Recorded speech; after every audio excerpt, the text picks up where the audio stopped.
Hi, everybody. Welcome back to the Deranged Reader. Okay, so this is day 14. I want to say this before I begin. I told my brother when I changed my channel name to. He goes, "Yep, that fits you."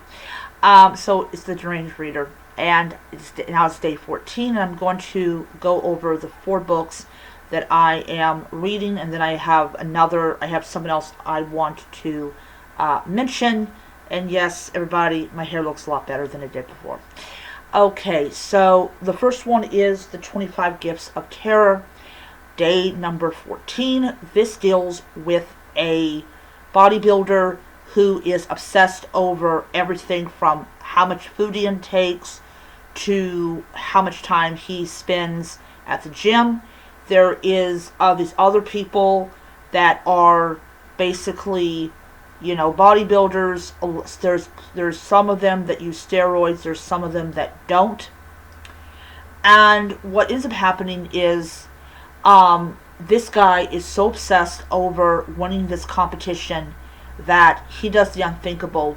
He used to be adamantly against steroid use because it's not natural. And then what happens is he decides to start taking it, and it causes his body to really act up. But why this is a Christmas story is that he encounters this old man who asks him, what is your wish? And he says, oh, the perfect body. He explains why he wants it. And he tries to convince him to not want that wish, trying to convince him that there's more to life than just what you want. And of course, he ignores the guy's advice, and it just goes downhill from there.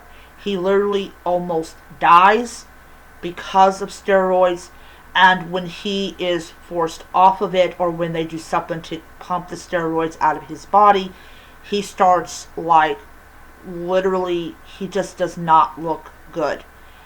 And everything he worked for just goes out the window because he wanted to be the best, and he was willing to violate his own ethics for that.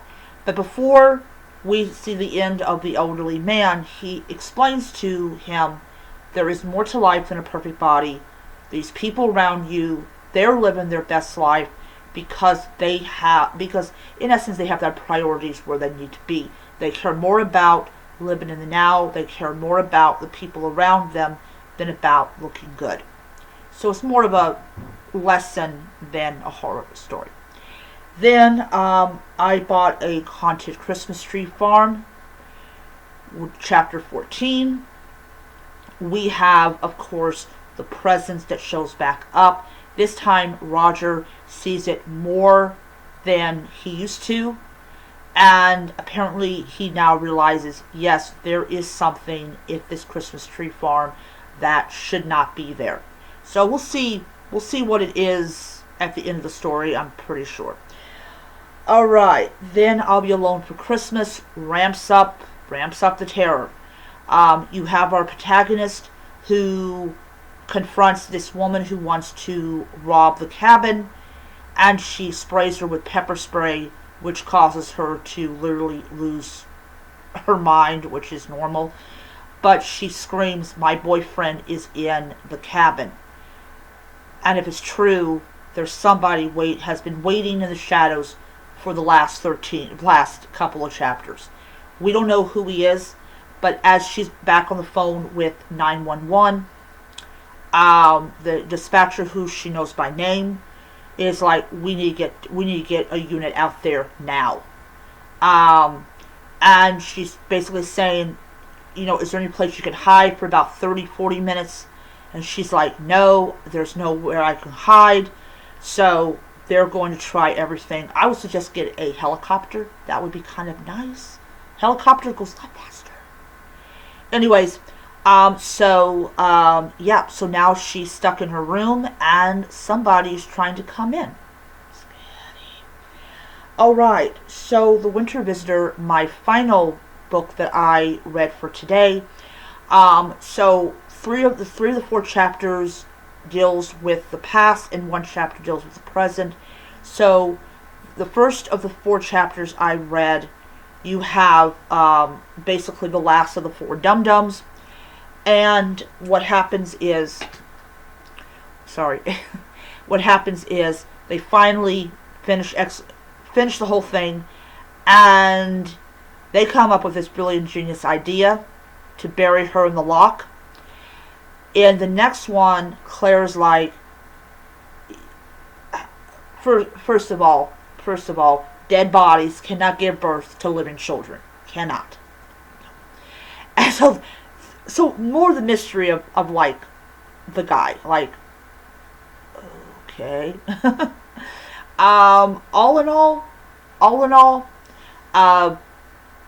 everybody's confused. Then the last two chapters has the whole beginning of attempting to hide a dead body, and at the end of the fourth chapter, there's a knock on the door. So no idea who's on the other side. Alright, so all these 4 books, from horror to thriller, psychological, thing, have so far been interesting. The Christmas Tree Farm is by far the most, next to the Winter Visitor, really far more interesting than the other ones, because I will be in all honesty, this one is actually better than the Thanksgiving Day table one. But yeah. Alright, so I'm going to end it by stating that I did check out 4 Rachel Harrison books, and I was right, 4. Cackle, which is with witches. Such Sharp Teeth, which deals with werewolves, The Return, which is weird.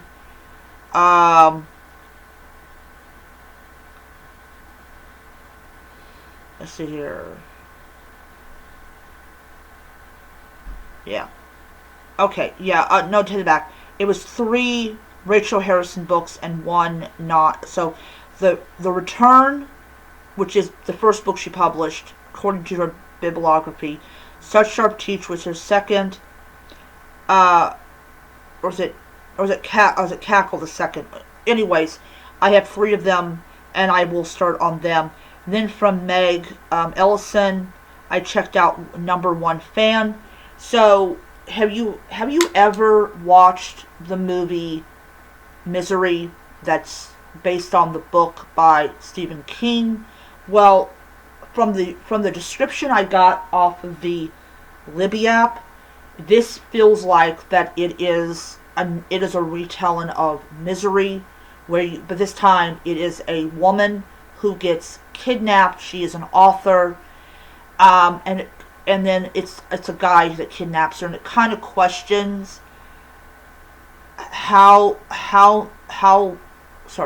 it kind of questions about our obsession over celebrities and what happens when fans get too involved in the source material. So, really excited about reading that book. I saw that, I was like, dang, I gotta get that book. If I like Number One Fan by Meg Ellison, I will be picking that up as a physical edition. So, yeah. Alrighty, so that is my video for tonight. This is my final video for tonight. So, yeah. So, I will see you guys around, and until next time, stay spooky, stay scary, and keep reading your fantasy books. And to my new subscribers, thank you for joining. Bye.